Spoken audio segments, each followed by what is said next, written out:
आशा करता हूँ आप सभी बहुत स्वस्थ होंगे, बहुत अच्छे से होंगे और एग्ज़ाम की तैयारी जो है आपकी बहुत ज़ोर शोर से चल रही होगी। एग्ज़ाम की प्रक्रिया को थोड़ा सा आसान बनाने के लिए हमने एक पहल शुरू की थी। कुछ एमसीक्यूज़ लेने की तैयारी की थी जिसमें हम बहुत सारे एमसीक्यूज़ तैयार करेंगे, जिसमें कंप्यूटर के सब्जेक्ट से हमने स्टार्ट किया था। अभी आगे चल के हम जीएस और अन्य सब्जेक्ट के एमसीक्यू भी तैयार करेंगे।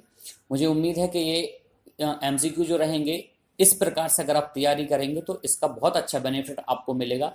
एग्ज़ाम करने का तरीका क्या होता है वो हमने आपको बताया है। आप ये एमसीक्यू केवल रटने के उद्देश्य से इनको सॉल्व ना करें, उसको एनालिसिस करें, वहाँ पर क्या गलतियाँ हो रही हैं उनको एनालिसिस करें। और एक एमसीक्यू में 4 ऑप्शन होते हैं, एक सही होगा बाकी 3 गलत होंगे, तो बाकी 3 ऑप्शन क्या हैं इनको भी आप नोट डाउन करते चलें ताकि एग्ज़ाम की तैयारी एक प्रॉपर डायरेक्शन में अच्छे से हो सके। तो इसी क्रम में हम आगे बढ़ते हैं। हमने पिछली क्लासेस में कुछ एमसीक्यूज देखे थे, पिछले वीडियोज में कुछ एमसीक्यू देखे थे। आज हम उन्हीं क्रम को थोड़ा सा आगे बढ़ाएंगे। तो सबसे पहले क्वेश्चन से स्टार्ट करते हैं। कंप्यूटर सिस्टम में निम्न में क्या होता है? निम्न में एक कंप्यूटर में निम्न में से क्या होता है? कंप्यूटर में निम्न में से क्या होता है बताएं भाई। क्वेश्चन देखें, सॉफ्टवेयर और प्रोग्राम। सॉफ्टवेयर और प्रोग्राम तो लगभग एक जैसा ही टर्म है, इसमें थोड़ा सा बेसिक डिफरेंस होता है, हम आगे चल के देखेंगे क्या होता है। Hardware and software, mouse and keyboard, circuit diagram. Circuit diagram motherboard में होता है, ठीक। माउस एंड कीबोर्ड ये इनपुट आउटपुट डिवाइस है, मतलब ये तो इनपुट डिवाइस ही हैं दोनों, ठीक। और हार्डवेयर एंड सॉफ्टवेयर ये हो सकता है हमारा सही आंसर। तो एक कंप्यूटर में निम्न में से क्या होता है? हार्डवेयर होता है और सॉफ्टवेयर होता है, और इन्हीं दोनों से मिलकर कंप्यूटर बनता है। ब्रॉड स्तर पर हार्डवेयर में आप देखें तो keyboard, mouse, input output device जितनी भी आपको मालूम है सब इसमें आ जाएंगी। आपका सीपीयू वगैरह इसमें आ जाएगा। सॉफ्टवेयर में ओएस वगैरह या जितने भी टास्क कंप्लीट करना है उनके लिए कोई प्रोग्राम, उसी को हम सॉफ्टवेयर बोलते हैं, ठीक। तो पहले क्वेश्चन का आंसर क्या हो गया? बी। नेक्स्ट क्वेश्चन क्या है हमारे पास? कंप्यूटर तंत्र का मस्तिष्क होता है, ये बताने की आवश्यकता नहीं है। कंप्यूटर तंत्र का मस्तिष्क सीपीयू को बोलते हैं। आप फटाफट से सीपीयू का फुल फॉर्म रिकॉल कर ले। यहाँ पर इन एमसीक्यू को करने का बहुत अच्छा तरीका यही है, जो भी ऑप्शन मिल रहे हैं आप उनको और रिकॉल कर लें। तो एएलयू का फुल फॉर्म क्या होगा हमारे पास? Arithmetic and logical unit. ALU क्या हुआ? Arithmetic and logical unit. और सीपीयू क्या हुआ? सेंट्रल प्रोसेसिंग यूनिट, ठीक। नेक्स्ट क्वेश्चन क्या है हमारे पास?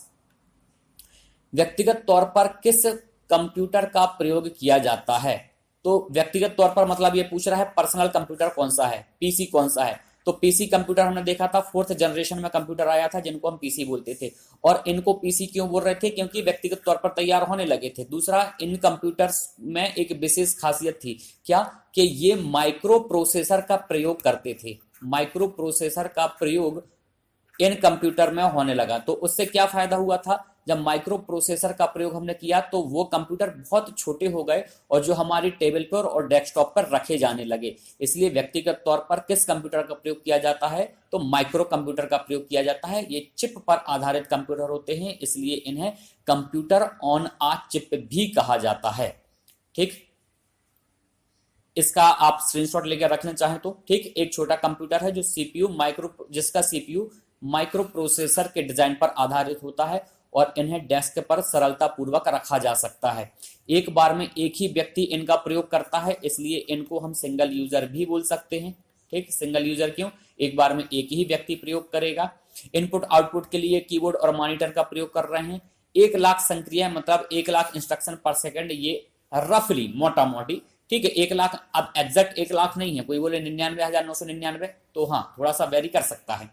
इन्हें कंप्यूटर ऑन आ चिप भी बोलते हैं, क्योंकि ये मदरबोर्ड या माइक्रो प्रोसेसर पर आधारित कंप्यूटर होते हैं, इसलिए इन्हें कंप्यूटर ऑन आ चिप भी कहा जाता है, ठीक। इसको ध्यान रखेंगे। नेक्स्ट क्वेश्चन क्या है हमारे पास? कंप्यूटर प्रोसेस का मूल लक्ष्य है डाटा को खालिस्तान में परिवर्तित करना। डाटा को क्या में परिवर्तित करना? तो डाटा को इंफॉर्मेशन में परिवर्तित करना। डाटा क्या होता है, ठीक, और इंफॉर्मेशन क्या होता है? तो डाटा क्या होता है? कोई भी रॉ मटेरियल, कोई भी तथ्य जो हमारे पास है, कोई भी फैक्ट जो हमारे पास है, वो डाटा है। उससे कुछ निष्कर्ष निकाल पाना, उसको बोलते हैं इंफॉर्मेशन। तो कंप्यूटर क्या करता है? जैसे कि 2 और 3, 2 और 3 क्या है? ये कोई डाटा है, रॉ मटेरियल है। क्या पता हमको 2 क्या है 3 क्या है, लेकिन हम जब इसका प्रयोग करेंगे कि 2 और 3 2 धन 3 करना है हमको, मतलब 2 + 3 करना है, तब ये कुछ इंफॉर्मेशन बनी कि ये तो डिजिट हैं, ठीक, और इनको हमको जोड़ना है। तो डाटा को इंफॉर्मेशन में कन्वर्ट करने के लिए कंप्यूटर में प्रोसेस किया जाता है। नेक्स्ट क्वेश्चन क्या है, कंप्यूटर में एसी करंट को डीसी करंट में बदलने का कार्य कौन करता है। अब एसी करंट को डीसी, हमारे जो विद्युत इक्विपमेंट्स होते हैं वो एसी पर कार्य करते हैं, अल्टरनेटिव करंट, ठीक, और ये जो इलेक्ट्रॉनिक डिवाइसेस हैं वो डीसी पे। तो कंप्यूटर हमारा एक इलेक्ट्रॉनिक डिवाइस है जो डीसी पर काम करेगा। डीसी का मतलब होता है डायरेक्ट करंट। तो एसी को डीसी में बदलने के लिए भी कुछ होना चाहिए हमारे पास। तो एसी को डीसी में बदलने के लिए हमारे पास कंप्यूटर में होता है एसएमपीएस, ठीक, एसएमपीएस। तो इसका एक तो फुल फॉर्म पूछ लिया जाता है। फुल फॉर्म क्या है इसका, स्विच्ड मोड पावर सप्लाई, ठीक, स्विच्ड मोड पावर सप्लाई, ठीक। ये एसएमपीएस क्या करता है, हमारा जो 220 वोल्ट का करंट हमारे घरों में हमारे इलेक्ट्रिक सर्किट के माध्यम से आता है उसको प्लस माइनस 5 वोल्ट और 12 वोल्ट में कन्वर्ट करता है, क्योंकि कंप्यूटर को ये दो वोल्टेज ही चाहिए होते हैं। तो इसमें एसी को डीसी में कन्वर्ट करने वाली डिवाइस हमारी कौन सी है, एसएमपीएस, ठीक। तो ये थोड़ा सा एसएमपीएस के बारे में है। ऐसा एसएमपीएस ये दिखता है, आप चाहें तो इसका स्क्रीनशॉट ले लें। ये क्या है, SMPS switched mode power supply है। इसको पढ़ें, electronic power supply system that makes use of switching regulator to transfer electric power effectively, ठीक, हमारे सिस्टम में पावर को ट्रांसफर करता है इफेक्टिवली, ठीक है, वोल्टेज को एप्रोप्रिएट रेंज में कन्वर्ट कर देता है। एप्रोप्रिएट रेंज जो हमने अभी बताई कि हमारे सिस्टम को चाहिए 12 वोल्ट और 5 वोल्ट, और मिलता कितना है इलेक्ट्रिक सर्किट से, 220। तो इसको 5 वोल्ट और इसको 12 वोल्ट में कन्वर्ट करने के लिए हमारे पास एसएमपीएस होता है, ठीक। नेक्स्ट क्वेश्चन बहुत लड्डू सा क्वेश्चन है। रैम एक प्रकार की मेमोरी होती है, ठीक। तो एक तो RAM, RAM full form random access memory. किस प्रकार की मेमोरी होती है ये होती है वोलाटाइल, ठीक। अब वोलाटाइल तो ऑप्शन में कहीं दिख नहीं रहा है, तो वोलाटाइल का मतलब क्या होता है हिंदी में, अस्थाई। अस्थाई मतलब रैम में डाटा तभी तक रहेगा जब तक कि कंप्यूटर ऑन है। तो अस्थाई कहाँ है, ऑप्शन बी, ये होता है रैम हमारा, ठीक। नेक्स्ट क्वेश्चन, कंप्यूटर में स्थायी मेमोरी के लिए किन वस्तुओं का प्रयोग किया जाता है। स्थायी मेमोरी मतलब परमानेंट स्टोरेज, ठीक, परमानेंट स्टोरेज। तो परमानेंट स्टोरेज के लिए हमारे पास क्या क्या रहता है, चुंबकीय टेप, हाँ ये रहता है। हार्ड डिस्क, हाई, ये हाई नहीं है, हार्ड है, ठीक, हार्ड डिस्क ये भी रहता है। ऑप्टिकल डिस्क ये भी रहता है। मतलब आंसर सही क्या है, डी, सही आंसर रहेगा हमारे पास डी। हार्ड डिस्क क्या होता है, HDD, ये मैग्नेटिक सब्सटेंस की बनी होती है, ठीक, ये भी पूछ लिया जाता है क्वेश्चन में। ये मैग्नेटिक हार्ड डिस्क ये है, ठीक, ये हार्ड डिस्क है। तो हार्ड डिस्क की ऑप्टिकल डिस्क मतलब हमारा CD और DVD वगैरह होता है, ठीक। इनके फुल फॉर्म पढ़ लेना, ये कभी कभी पूछ लिए जाते हैं।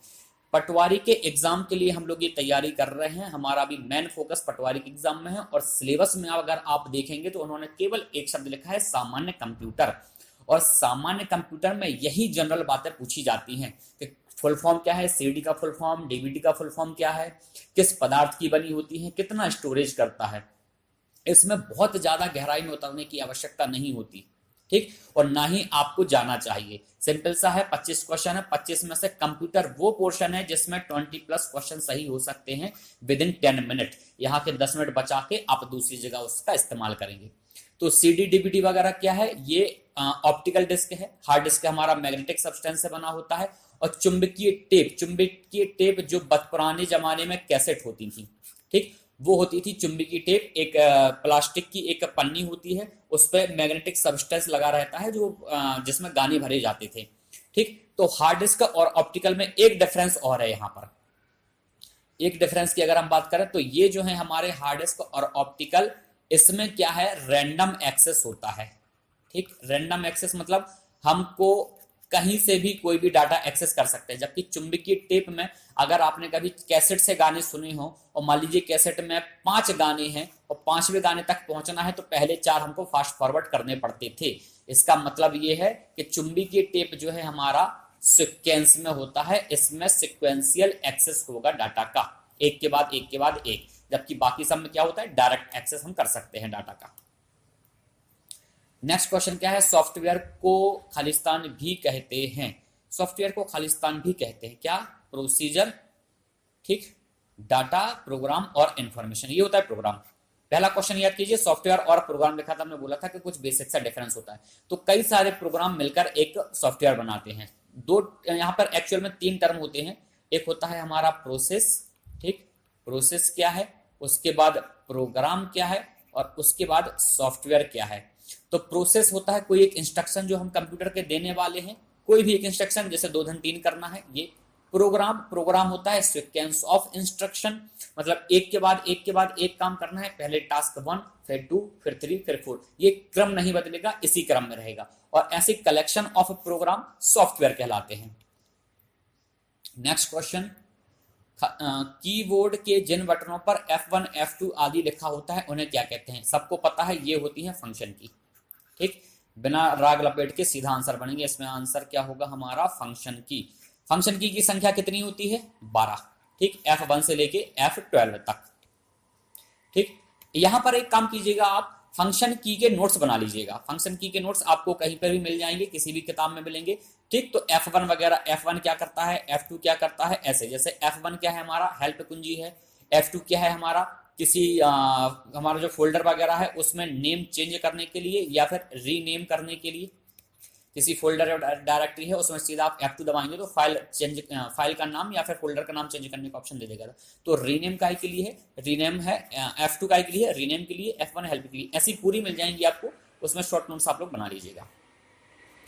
1 KB का मान होता है, ठीक, 1 KB मतलब देखिए ये क्वेश्चन, ये जो बी लिखा है ना, ये इनने यहाँ पर सब में बाइट लिखा है तो ठीक है, नहीं तो ये छोटा बी का मतलब बिट होता है और बड़ा बी का मतलब बाइट होता है, ठीक है। अब इनने चूंकि कि सीधा भी यहाँ बिट बिट बिट या बाइट बाइट बाइट भी छोटी बी में लिखा है तो कोई दिक्कत नहीं है उसमें। 1 KB का मान होता है, 1 KB बराबर क्या होता है, 1024 बाइट, ठीक। अगर यहाँ बिट है तो यहाँ पर बिट, यहाँ पर बाइट है तो यहाँ पर भी बाइट। अब यहाँ छोटा बी है तो अपन आंसर में भी 1024 छोटा बी, 1024 छोटा बी कहाँ है, ये रहा, ठीक। इस टेबल को आपको याद रखनी पड़ेगी। देखिए ये वाली टेबल हमने कल भी देखी थी, ये जो बड़ा बी लिखा है यहाँ पर ये बाइट है, ठीक, ये तो 1 KB में कितना, 1024 बाइट, ये था हमारा अभी का क्वेश्चन। उसके बाद MB, GB, TB, फिर PB, EB, ZB, YB और एक और होता है BB, ब्रोंटो बाइट, ठीक। इसको याद रखना पड़ेगा, इससे आंसर क्वेश्चन पूछे जाते हैं और इसको छोड़ने का रिस्क अपन नहीं ले सकते।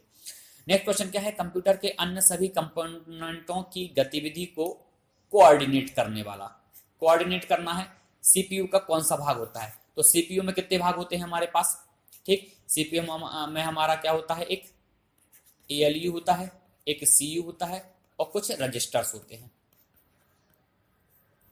तो ALU क्या करता है, अरिथमेटिकल एंड लॉजिकल यूनिट, जो कैलकुलेशन करने वाला काम है वो ALU करेगा, और सबको कोऑर्डिनेट करने वाला काम कंट्रोल यूनिट करता है, जिसका फुल फॉर्म होता है, जिसका एब्रीविएशन होता है CU। तो CU कहाँ है, कंट्रोल यूनिट, ठीक, CU का full form control unit. Next question, देखिए कितने इजी टाइप के क्वेश्चन आते हैं, ये सारे क्वेश्चन किसी ना किसी एग्जाम में पूछे ही गए हैं, ये वहां से हमने लिए हैं इनको। 2 डिवाइसेस को जोड़ने का तरीका कहलाता है। 2 डिवाइस को जोड़ने का तरीका, देखिए पैरेलल इंटरफेस नहीं होता हमारा, यूजर तो तरीका होते नहीं, यूजर तो हम और आप हैं। इंटरफेस और कनेक्टिविटी, इसमें कंफ्यूजन हो सकता है, सही आंसर है इसका इंटरफेस। इंटरफेस कैसे, जैसे कि हमारा OS काम करता है, OS क्या करता है, यूजर और कंप्यूटर के बीच में एक प्लेटफॉर्म उपलब्ध कराता है, यूजर और कंप्यूटर के बीच में यूजर को काम करने के लिए एक जगह, एक प्लेटफॉर्म उपलब्ध कराता है जो कि इंटरफेस होता है। तो OS क्या करता है, यूजर और कंप्यूटर के बीच में एक इंटरफेस प्रोवाइड कराता है, मतलब उन दोनों को जोड़ता है। तो जोड़ने के लिए हमारे पास क्या है, इंटरफेस है। अब एक क्वेश्चन यहीं पे लगे हैं तो हम देखते हैं कि ये मान लीजिए हमारा नेटवर्क है, इसमें बहुत सारी डिवाइसेस, ये सारी डिवाइसेस है, तो किसी नेटवर्क में डिवाइसेस को जोड़ने के लिए कौन सा यंत्र लगाया जाता है, कौन सी डिवाइस लगाई जाती है, ये आप कमेंट बॉक्स में बता दीजिएगा। नेक्स्ट क्वेश्चन क्या है हमारा, पर्सनल कंप्यूटर के अन्य कंपोनेंटों को एक साथ जोड़ने वाला कंपोनेंट है। पर्सनल कंप्यूटर के अन्य कंपोनेंट, सभी कंपोनेंट को एक साथ जोड़ते हैं। तो सारे कंपोनेंट कहाँ लगाते हैं हम, सारे कंपोनेंट लगाते हैं हम कहाँ पर, मदरबोर्ड में। सारे कंपोनेंट हमारे लगते हैं मदरबोर्ड में। कहाँ गया मदरबोर्ड, ये है। ठीक, आंसर सिंपल सा इजी सी क्वेश्चन है, कोई उसमें रॉकेट साइंस नहीं है। सबसे तेज कंप्यूटर कौन सा है? अब सबसे तेज कंप्यूटर ये ऑप्शन में से पूछ रहा है ना, इसने सबसे तेज सुपर कंप्यूटर पूछा है ना सबसे तेज कंप्यूटर पूछा है जो दुनिया में है। इसने पूछा है सबसे तेज कंप्यूटर कौन सा होता है, दिए गए ऑप्शन में से बताना है। तो मिनी कंप्यूटर, मेन फ्रेम और सुपर कंप्यूटर, ऑब्वियस है सुपर कंप्यूटर होता है। ठीक, तो विश्व का सबसे तेज सुपर कंप्यूटर कौन सा है? विश्व का सबसे तेज सुपर कंप्यूटर एट प्रेजेंट में फ्रंटियर। ठीक, ये किसका है? यूएसए का है। इससे पहले कौन सा था? इससे पहले जापान का था फुगाकू। ठीक, इससे पहले कौन सा था? इससे पहले था समिट।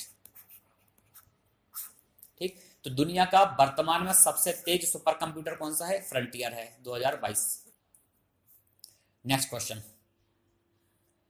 कौन सी मेमोरी महंगी होती है? कौन सी मेमोरी महंगी होती है? महंगी, ठीक, गतिज मेमोरी, रैम, कैश मेमोरी और स्थितिज कैश मेमोरी। ठीक, कैश मेमोरी क्या होती है? ऐसी मेमोरी जो सीपीयू के सबसे नजदीक होती है, सीपीयू यहां से डायरेक्ट एक्सेस करता है, स्पीड बहुत ज्यादा होती है, इसलिए महंगी होती है। ठीक, तो ये होती है हमारी कौन सी? Cache memory. दूसरा, नेक्स्ट क्वेश्चन, 8 बिट्स का समूह, ये 8 बिट लिखी होंगी 1 2 3 4 5 6 7 और 8, या फिर 1 2 3 4 5 6 7 8। ठीक, तो 8 बिट्स का समूह, 8 बिट का समूह हमने कल भी देखा था, ये एक बाइट होता है। बिल्कुल कंफ्यूज नहीं होना है, डायरेक्ट बाइट। तो फिर निबल काय का होता है? निबल होता है 4 बिट का समूह। ठीक, 4 बिट बराबर एक निबल होता है। तो बताएं निबल में और बाइट में क्या रिलेशन है? ठीक, निबल में और बाइट में रिलेशन, तो निबल बराबर होता है क्या? 1/2 बाइट, या 1 बाइट बराबर 2 निबल, ये इन दोनों में रिलेशन होता है। रोबोट, देखिए ऑप्शन देख लिया आप, रोबोट जैसा तो कोई चीज वैसे भी इसमें नहीं हो सकती, वैसे गलत हो जाएगा वो। गणना करने वाला सबसे पुराना यंत्र, प्राचीन गणना यंत्र, प्राचीन गणना यंत्र अबेकस। ठीक, ली काई चेन ने बनाया, चाइनीज व्यक्ति। ये इस प्रकार से दिखता था। ठीक, जैसे कि हमारा ये यहाँ पे ये मोती मोती खिसका के अपन गणना कर सकते थे। नेक्स्ट क्वेश्चन क्या है हमारे पास? 8 बिट डाटा एक साथ ट्रांसमिट किया जाता है। 8 बिट डाटा एक साथ, एक साथ मतलब जैसे कि ये है 1 2 3 4 5 6 7 8, ये सारा डाटा एक साथ। अब एक साथ जाएगा तो ऐसा जाएगा तो पैरेलल कॉम्बिनेशन कहलाते हैं, इसको पैरेलल पोर्ट में जाएगा। ठीक, तो पैरेलल इंटरफेस के द्वारा, आंसर इसका सही है क्या? Parallel interface. और मान लीजिए कि अगर 8 बिट हमारा ऐसा जा रहा होता 1 2 3 4 5 6 7 8, ये जो जा रहा है ये होता है सीरीज या सीरियल।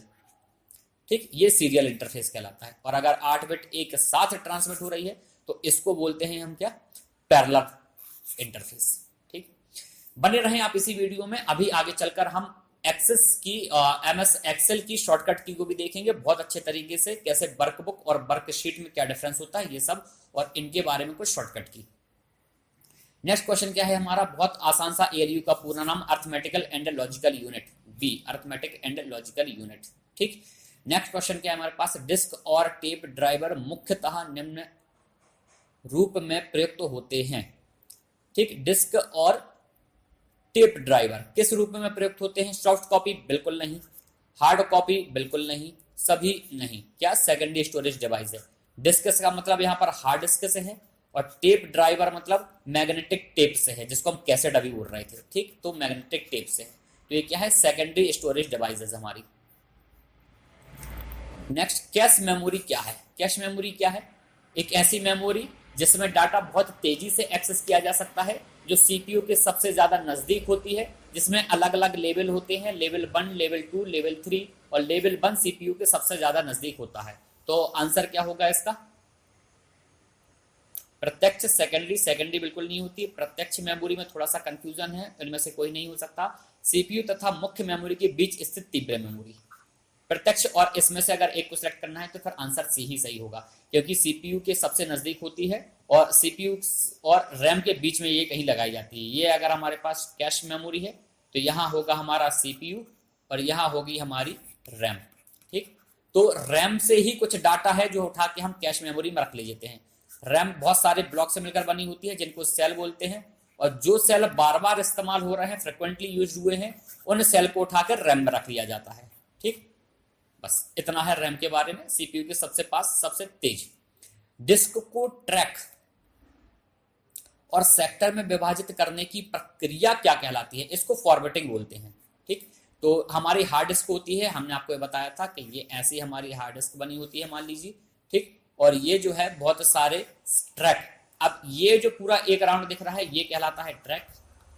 ठीक, अब ये ऐसे ऐसे डिवाइड होते हैं, और एक ये जो पोर्शन इतना सा दिख रहा है हमको, ये वाला इतना ये जो पोर्शन है ये कहलाता है सेक्टर। ठीक, और ये करने की प्रोसेसिंग कहलाती है फॉर्मेटिंग। अब देखिए सेक्टर की साइज इक्वल रहेगी।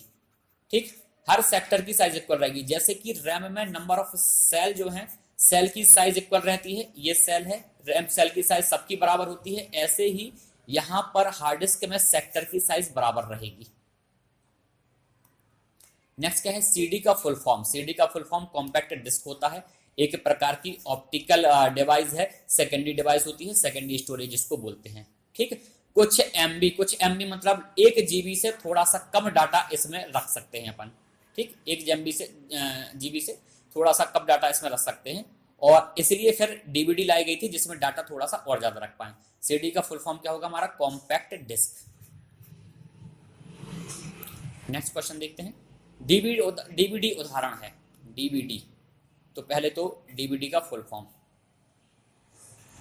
डीवीडी। ठीक, डीवीडी का फुल फॉर्म आप लोग पढ़ेंगे, कमेंट बॉक्स में करके बताएंगे। डीवीडी का उदाहरण है hard disk, optical disk, output device, solid state, ये ऑप्टिकल है। ठीक, इसमें ऑप्टिकल डिवाइस के माध्यम से, प्रकाश किरण के माध्यम से डाटा स्टोर किया जाता है, और उसी माध्यम से डाटा को, लेजर के माध्यम से डाटा को निकाला जाता है। नेक्स्ट क्वेश्चन क्या है हमारे पास? सीडी रोम एक इकाई है। सीडी रोम, सीडी रोम क्या है हमारे पास? कॉम्पैक्ट डिस्क, और रोम तो है रीड ओनली मेमोरी, ये भी ऑप्टिकल संग्रहण है। ठीक, सीडी क्या होती है हमारा? ऑप्टिकल होता है। रोम का मतलब, एक सीडी रोम का मतलब हुआ ऐसी सीडी जिसमें हम बार बार राइट ऑपरेशन नहीं कर सकते। जैसे रोम में बार बार राइट ऑपरेशन नहीं कर सकते, रीड करेंगे फिर राइट नहीं करेंगे, ऐसे ही सीडी रोम है। एक ऐसे ही सीडी अलग अलग प्रकार की आती है। सीडी आर भी होता है जिसमें राइट ऑपरेशन कर सकते हैं। नेक्स्ट क्वेश्चन क्या है हमारा? ईपी रोम का पूरा नाम है। देखिए अब रोम क्या होता है? Read only memory. अब रोम के कुछ टाइप होते हैं। ठीक, एक होता है हमारे पास पी रोम, एक होता है ईपी रोम, और एक होता है डबल ई पी रोम। ठीक, तो यहां पर क्या पूछा है? ईपी रोम, ये वाली ईपी रोम। सबके फुल फॉर्म यहीं पर देख लेते हैं अपन, क्योंकि आगे भी हो सकता है क्वेश्चन पर मिल जाए। तो रोम का मतलब होता है रीड ओनली मेमोरी। रोम का मतलब क्या होता है? इसका मतलब होता है रीड ओनली मेमोरी। ठीक, पी रोम का मतलब क्या होता है? Programmable read only memory, programmable read only memory. EPROM मतलब erasable programmable read only memory. ठीक, और EPROM electrically erasable programmable read only memory. ठीक, एक एक शब्द का मतलब आगे बढ़ते जाएंगे पकड़ के। यहां पूछा है ईपी रोम का, तो ईपी रोम क्या है? Erasable programmable read only memory. देख लीजिए कहां लिखा है, एरेजेबल प्रोग्रामेबल नहीं, रैंडम नहीं है। ठीक, एरेजेबल ये भी नहीं है, erasable programmable read only memory, option A. ठीक, नेक्स्ट क्वेश्चन। सीपीयू का विस्तृत रूप है सेंट्रल प्रोसेसिंग यूनिट। कहां लिखा है? ढूंढ लीजिए, सेंट्रल प्रोसेसिंग यूनिट ये है। Next question. निम्न में कंप्यूटर की आंतरिक मेमोरी नहीं है। इंटरनल मेमोरी कौन सी नहीं है? कैश इंटरनल मेमोरी है, इसलिए आंसर नहीं। मेन मेमोरी मतलब प्राइमरी मेमोरी, रैम वगैरह इंटरनल है। फ्लॉपी डिस्क नहीं, फ्लॉपी डिस्क इंटरनल नहीं है, फ्लॉपी एक्सटर्नल डिवाइस है। कुछ एमबी का डाटा इसमें स्टोर होता था, लगभग 20 एमबी, अलग अलग साइज में आती थी, और मैग्नेटिक पदार्थ की बनी होती हैं। ठीक, तो आंसर होगा C, internal, C floppy disk. Next question. MS Excel workbook किसका संग्रह है? हाँ, एमएस एक्सेल वर्कबुक किसका संग्रह है? अब वर्कबुक में क्या क्या होता है? वर्कबुक में बहुत सारी चीजें होती हैं। चार्ट होती है, वर्कशीट होती है, चार्ट और वर्कशीट दोनों होती हैं, और उनमें से कोई नहीं तो चार्ट भी होता है, वर्कशीट भी होता है। तो हमारे पास आंसर क्या आएगा? फिर ये आएगा। अब देखिए MS एक्सेल में कुछ चीजें शॉर्टकट की के रूप में पूछी जाती हैं, यहां हम इसको समझ लेते हैं।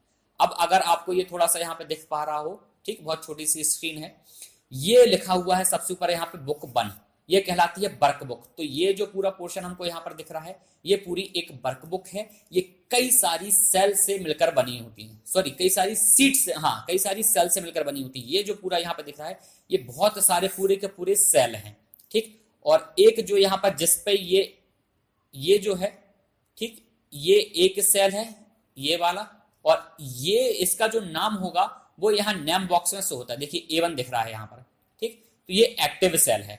अगर हम कर्सर यहाँ पे लाएंगे तो फिर वो दिखने लगेगा वहां पर, ठीक। ये जो ये दिख रहा है, ये कहलाता है पूरा फॉर्मूला बार। ये जो है पूरा, ये है फॉर्मूला बार, ठीक है। अब ये जो चीज दिख रही है ये वाली, ठीक, ये है क्या, कॉलम। ये कॉलम है, जैसे कि ये कौन सा है, डी कॉलम है, ठीक, ये डी कॉलम हुआ। और ये क्या है, ये 11th रो हो गई, ठीक, ये 11वां नंबर दिख रहा है, ये रो हो गई। अब एक वर्क बुक में बाय डिफॉल्ट 3 वर्क शीट होती हैं, ठीक। एक वर्क शीट ये है, एक ये है, एक ये है। तो एक वर्क बुक में 3 वर्क शीट होती हैं। अब यहां पर कुछ शॉर्टकट की अपन देख लेते हैं, ठीक, जो बहुत काम में आने वाली हैं अपन की। तो वर्क बुक के लिए भी हैं और वर्क शीट के लिए भी हैं, ठीक। तो पहले देखते हैं वर्क बुक के लिए। अब ये एक वर्क बुक है, यहां पर बुक 1 से है, ठीक है। अब हमको नया वर्क बुक अगर इंसर्ट करना है तो उसके लिए शॉर्टकट की है Ctrl+N। ये काय के लिए, न्यू वर्क बुक इंसर्ट करने के लिए। तो एक दूसरी वर्क बुक बुक 2 नाम से ओपन हो जाएगी, ठीक। अब ओपन हो गई। अब हमको इन दोनों के बीच में स्विच करना है, कभी यहां पहुंचना है कभी यहां पहुंचना है। तो उसके लिए शॉर्टकट की क्या है, Ctrl+F6, ठीक। Ctrl+F6 क्या है, वर्क बुक के बीच में स्विच करने के लिए। अब अगर हमको वर्क बुक डिलीट करनी है तो फिर Ctrl+W। तो ये 3 शीट हो गई, 3 शॉर्टकट की हो गई हमारे पास।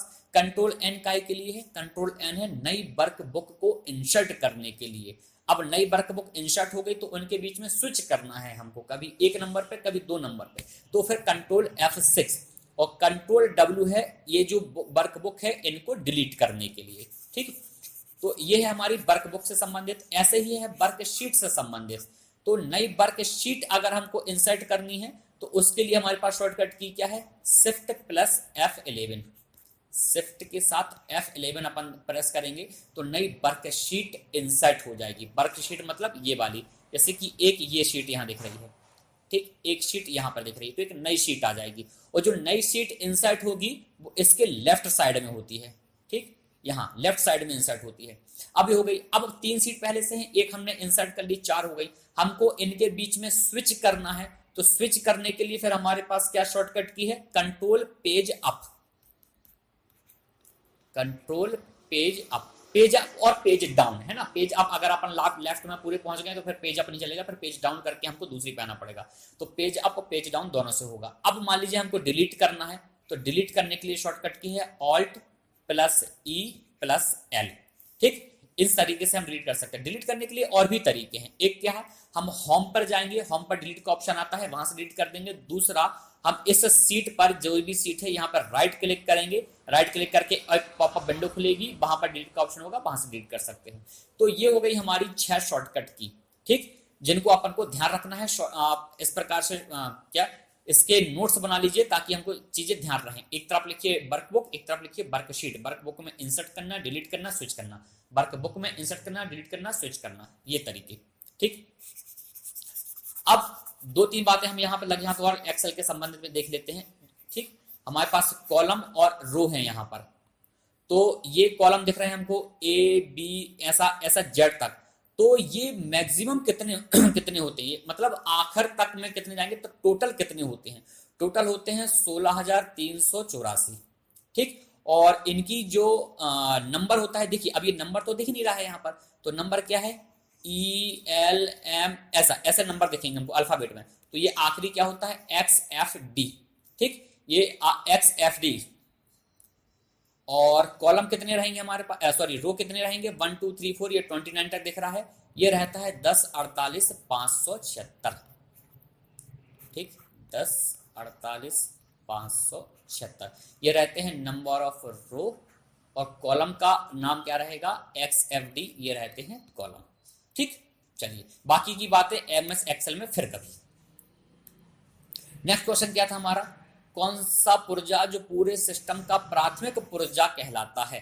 प्राथमिक पुर्जा कंप्यूटर का सबसे इंपॉर्टेंट जो भाग है वो हमारा मदरबोर्ड है। ठीक, स्टोरेज डिवाइस नहीं है, CPU नहीं है, ALU नहीं है, सबसे इंपॉर्टेंट है मदरबोर्ड। मम्मी ही है जो पूरे परिवार को जोड़ के रखती हैं। नेक्स्ट, माइक्रो प्रोसेसर पर हीट सिंक तथा पंखा लगे होने का लाभ क्या होता है। हीट सिंक मतलब जो हीट प्रोड्यूस हो रही है उसको कंट्रोल करना है, उसके लिए एक पंखा लगा देते हैं, तो उसका क्या काम है, तापमान पर नियंत्रण रखता है, हाँ रखता है। चिप को गंदी होने से बचाता है, नहीं गंदी होने से तो नहीं बचाता है। एक बार दो दोनों नहीं, आंसर ए सही रहेगा हमारे पास। ठीक,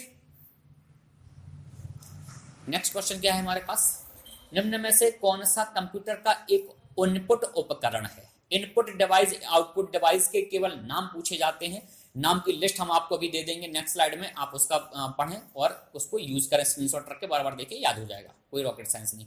इनपुट उपकरण है तो प्रिंटर नहीं, प्रिंटर तो आउटपुट है, आउटपुट देता है और हार्ड कॉपी में देता है। ठीक, तो हार्ड कॉपी आउटपुट डिवाइस है। वीडियो नहीं, टीवी नहीं, लाइट पेन, हाँ लाइट पेन। ठीक, लाइट पेन मतलब एक स्टाइलस जैसा, जैसे ये स्टाइलस है वैसे ही लाइट पेन होता है, उसके यहाँ पर एक लेजर टाइप का कुछ लगा रहेगा जिससे हम लिख पाते हैं। ये स्टाइलस है, ये भी इनपुट डिवाइस ही होता है, तो यहाँ पर लाइट पेन। ठीक, अब ये इनपुट डिवाइस है हमारी, इसका स्क्रीनशॉट लेके आप रख लें, इनको नोट डाउन कर लें। माउस एक इनपुट डिवाइस है, ऑप्टिकल माउस होते हैं, माउस भी होते हैं, ठीक है, और वायर्ड होते हैं, वायरलेस आने लगे हैं। कीबोर्ड, कीबोर्ड हमारे कीबोर्ड के बारे में थोड़ा सा हम इनपुट आउटपुट डिवाइस में पढ़ेंगे। Joystick, light pen, track ball, ये सारे सबके सब इनपुट डिवाइस हैं। इनके फुल फॉर्म जो ये यहाँ लिखे रहे हैं इनको आपको ध्यान रखना है। MICR magnetic ink character recognition है, रिकॉग्निशन का ध्यान रखना, ये रीडर और रिकॉग्निशन में कंफ्यूज करता है। ऐसे ही OCR ऑप्टिकल कैरेक्टर रीडर, ठीक, BCR बारकोड रीडर, जो आप सामान परचेज करने जाते हैं उसमें बारकोड लगा रखता है। OMR जो हमारी दिशा और दशा निर्धारित करेगी, हमारी OMR answer sheet, optical mark reader बोलते हैं उसको। और ये सारी चीजें, ये सब क्या है, इनपुट डिवाइस हैं। ऐसे ही हमारे पास कुछ आउटपुट डिवाइस भी हैं, ये रही, इनको आप देख लीजिएगा, इनको नोट्स बना लीजिएगा कभी, और इनपुट आउटपुट डिवाइस टाइम रहेगा तो हम इसका एक लेक्चर कंप्लीट करके पूरा कर लेंगे। ठीक, पीरोम का फुल फॉर्म अभी हम पिछले थोड़ी देर पहले हमने देखा, इसी वीडियो में थोड़ी देर पहले देखा। पीरोम का विस्तारित रूप क्या है, तो प्रोग्राम का विस्तारित रूप क्या है, प्रोग्रामेबल रीड ओनली मेमोरी। ढूंढो कहां लिखा है, programmable read only memory, option C. निम्न में से कौन सा कंप्यूटर तंत्र का हार्डवेयर घटक नहीं है। देखिए हार्डवेयर घटक नहीं है पूछा, ये नहीं वगैरह को ध्यान रखना है, नहीं है पूछा है, कौन सा असत्य है, इस प्रकार के क्वेश्चन। तो कीबोर्ड क्या है, कीबोर्ड तो है, ठीक, CPU भी है, माउस भी है, सबके सब हार्डवेयर हैं। हार्डवेयर क्या होता है, अगर जनरली पूछा जाए हार्डवेयर क्या, तो जो फिजिकली एग्जिस्ट करते हैं, जिनको हम देख सकते हैं, छू सकते हैं, तो वो हार्डवेयर हैं। तो कीबोर्ड, माउस, CPU तो सभी हैं, तो आंसर क्या होगा, नन ऑफ दिस, इनमें से कोई नहीं, क्योंकि ये सबके सब हार्डवेयर हैं। Next, Quick Heal, Norton, Avast, McAfee and ABG हमको नहीं पता क्या है, लेकिन हमको ये सारी चीजें पता है, ये क्या है, सबके सब एंटीवायरस है। ठीक, तो वायरस और एंटीवायरस क्या होते हैं, ध्यान रखना है। निम्न में से कौन सा टाइप मॉनिटर का है, ठीक है, कौन सा टाइप मॉनिटर का, VGA क्या होता है, वीडियो ग्राफिक्स एरे, ठीक, वीडियो ग्राफिक्स एरे। LCD क्या होता है, लिक्विड क्रिस्टल डिस्प्ले। LED क्या होता है, लाइट एमिटिंग डायोड। सब के सब मॉनिटर के टाइप हैं, डी, आंसर डी। ठीक, VGA video graphics array, LCD light liquid crystal display, LED light emitting diode. ठीक, नेक्स्ट, SMPS से मदरबोर्ड में दी जाने वाली पावर सप्लाई में कितने पिन कनेक्टर को काम में लेते हैं। अब ये 24 पिन कनेक्टर तक के आने लगे हैं, ठीक है, ये 24 पिन कनेक्टर तक के आने लगे हैं। यहाँ अगर मैक्सिमम ऑप्शन देखना है तो बी है। ठीक, SMPS से मदरबोर्ड में कन्वर्ट करने के लिए, SMPS अभी हमने जस्ट थोड़ी देर पहले ही चर्चा की है, आप SMPS का फुल फॉर्म बता दें कमेंट करके। ठीक, ये होता है हमारा SMPS के बारे में, अलग अलग पोर्ट के बारे में ये लिखा हुआ है। SMPS ये है हमारा, ठीक, मदरबोर्ड में 24+, ठीक, 24 प्लस 4 ये है, ये सीपीयू के लिए है, साटा केबल है ना, फ्लॉपी है 4 पिन, ये सब आप यहां से देख सकते हैं। नेक्स्ट क्वेश्चन, निम्नलिखित में से किससे यह समझा जाएगा कि कंप्यूटर वायरस कंप्यूटर सिस्टम में एंटर कर सकता है? वायरस कैसे सिस्टम में एंटर कर सकता है? ऑप्शन के देखना पड़ेगा। कंप्यूटर पर पहले से इंस्टॉल की हुई एप्लीकेशन को खोलना, कोई एप्लीकेशन इंस्टॉल है उसको खोलने से नहीं, ऐसा नहीं होना चाहिए। सॉफ्टवेयर की इंटरनेट से मुफ्त में प्राप्तियां, हाँ ये हो सकता है। कोई अतिरिक्त ट्रांजैक्शन किए बिना वेबसाइट खोलना, नहीं ये तो बिल्कुल भी नहीं है और ये भी नहीं है, तो आंसर क्या हो गया? बी। ठीक, हमको अगर डायरेक्ट नहीं पता हम एलिमिनेशन के माध्यम से आंसर तक पहुंच सकते हैं। एस रैम का फुल फॉर्म, एस रैम ये रैम का एक प्रकार होता है, रैम के 2 प्रकार होते हैं। ठीक है, अगर ये हमारे पास एक रैम है, ठीक रैम, तो रैम का मोटा मोटी 2 रूप होते हैं, एक होता है हमारे पास एस रैम और एक होता है हमारे पास डी रैम। ठीक, तो एस रैम है, एस से है स्टैटिक रैम और डी फॉर है हमारा डायनेमिक रैम। ठीक, स्टैटिक और डायनेमिक, तो रैम का होता है रैंडम एक्सेस मेमोरी, तो स्टैटिक रैंडम एक्सेस मेमोरी ढूंढ दीजिए कहाँ है, static random access memory, answer A. Next question, OMR का फुल फॉर्म, ओएमआर का फुल फॉर्म अभी देखिए हमने कीबोर्ड वाले सेक्शन में देखा था, जहां पर हमने बहुत सारी कीबोर्ड पढ़ी थी, सॉरी कीबोर्ड बोल रहे हैं, इनपुट आउटपुट डिवाइस, वहां पर था हमारे पास ओएमआर का फुल फॉर्म। ठीक, तो ये रहा ओएमआर का full form, optical mark reader. ठीक, ओएमआर का फुल फॉर्म ये रहा, ऑप्टिकल मार्क रीडर।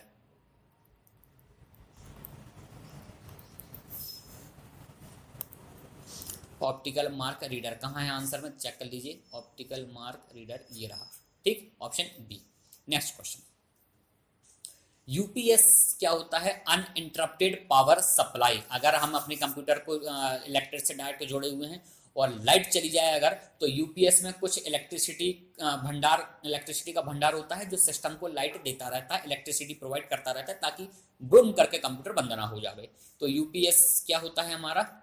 नियंत्रित विद्युत प्रवाह के लिए, हाँ यही है हमारा इसका सही आंसर, नियंत्रित विद्युत प्रवाह के लिए। कंप्यूटर को तीव्र बनाने के लिए नहीं है, कंप्यूटर का आकार घटाने में बिल्कुल भी नहीं, आकार बढ़ाने में बिल्कुल भी नहीं। इसका फुल फॉर्म क्या है? Uninterrupted power supply, UPS. ठीक, विद्युत प्रवाह को कंट्रोल करने के लिए। कौन सी द्वितीयक मेमोरी है? Secondary memory. मैग्नेटिक टेप होती है, फ्लॉपी डिस्क भी होती है, कैसेट टेप, कैसेट मतलब मैग्नेटिक टेप, ये भी होती है, तो आंसर होगा इसका ऑल ऑफ दीज, आंसर होगा इसका सही डी। ठीक, अस्थायी मेमोरी होती है, अस्थायी मतलब वोलाटाइल, और वोलाटाइल मतलब रैम। ठीक, रैम। सीडी और ये तो हमारी कौन सी है? ये सेकेंडरी स्टोरेज है, एक्सटर्नल डिवाइसेस हैं। ठीक, पहला वाणिज्यिक रूप से उपलब्ध कंप्यूटर कौन सा था? जो पहला कंप्यूटर जो मार्केट में बिकने लग गया वो होता है वाणिज्यिक कंप्यूटर, कमर्शियल कंप्यूटर, यूनिवैक। ठीक, यूनिवर्सल कंप्यूटर ये होता है यूनिवैक, फुल फॉर्म क्या है? Universal computer. तो थोड़ा सा यूनिवैक के बारे में यहाँ है, इसको आप देख लीजिए कि यूनिवैक का फुल फॉर्म क्या होता है। यूनिवर्सल ऑटोमेटिक कंप्यूटर 1951 में जेपी एकट और जॉन मुचली द्वारा इसको बनाया गया था। पहला कंप्यूटर था जो कमर्शियली जिसका प्रयोग किया गया। ठीक, मैग्नेटिक टेप को प्रयोग करता था इनपुट आउटपुट डिवाइस के रूप में, पहला वाणिज्यिक कंप्यूटर था, और इसका प्रयोग जो है वो परिणामों के यूएस के जो प्रेसिडेंट इलेक्शन होते हैं उनके परिणामों के पूर्वानुमान लगाने के लिए इसका प्रयोग किया गया था। ठीक, नेक्स्ट क्वेश्चन है, रीसेट बटन दबाने का क्या होता है? रीसेट बटन, अगर आप सिस्टम में रीसेट बटन दबा दें तो क्या हो जाएगा?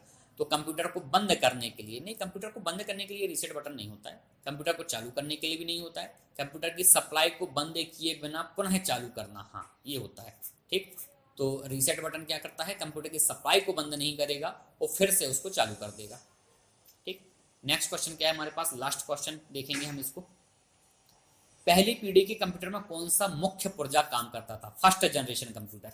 फर्स्ट जनरेशन कंप्यूटर में हमारे पास वैक्यूम ट्यूब था।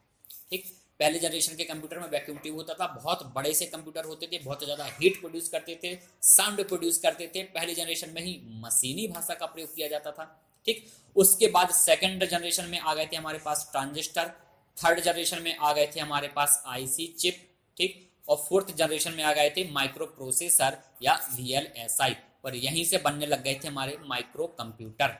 ठीक, तो माइक्रो कंप्यूटर चौथी पीढ़ी के कंप्यूटर से आए और यहीं पर आविष्कार होने लगा था इंटरनेट वगैरह का। ठीक है, तो माइक्रो कंप्यूटर जिनको पीसी कंप्यूटर बोलते हैं या फिर जिनको कंप्यूटर ऑन आ चिप भी बोलते हैं, ये सब चौथी पीढ़ी के कंप्यूटर थे, VLSI वगैरह आए थे। पहली पीढ़ी के कंप्यूटर का मुख्य पुर्जा कौन सा है? तो पहली पीढ़ी के कंप्यूटर का मुख्य पुर्जा हमारे पास वैक्यूम ट्यूब ही है।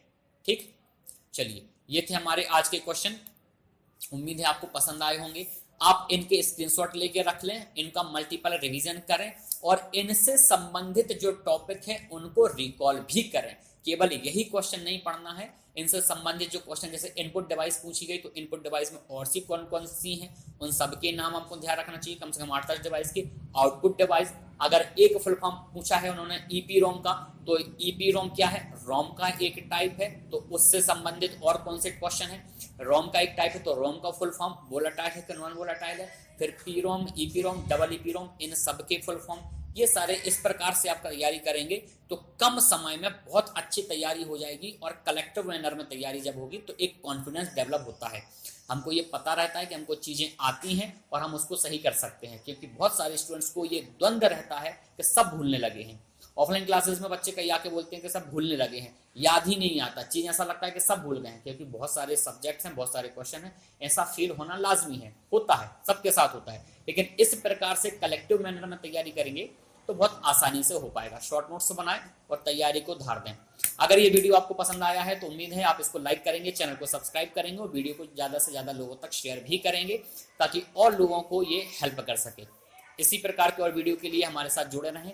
हम अगले वीडियो में बहुत जल्द आपसे मिलेंगे। Thank you so much.